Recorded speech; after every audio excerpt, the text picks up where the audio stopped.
সকল ভিভিআইপি, সকল মন্ত্রী এমপিদের এবং তাদের স্বজনদের বিদেশে যাওয়া, উন্নত চিকিৎসার নামে বিদেশে যাওয়ার উপর নিষেধাজ্ঞা আরোপ করেন, রাতারাতি দেখবেন স্বাস্থ্য খাতের ব্যাপক উন্নতি হবে।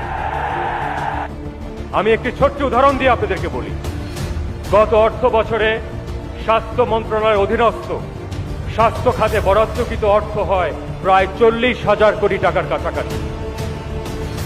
সমানভাবে 64 জেলা দিয়ে যদি আপনি ভাগ দেন, প্রতিটি জেলা খালি স্বাস্থ্য খাতের জন্য প্রায় 500 কোটি টাকা করে পায়।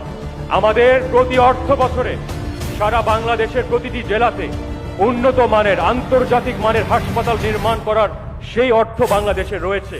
তবে সুষম বন্টন এবং গুণগত ব্যয়ের অভাবে বাংলার প্রান্তিক জনগোষ্ঠীকে এই প্রবৃদ্ধির সুফল আমরা পৌঁছে দিতে ব্যর্থ হচ্ছি।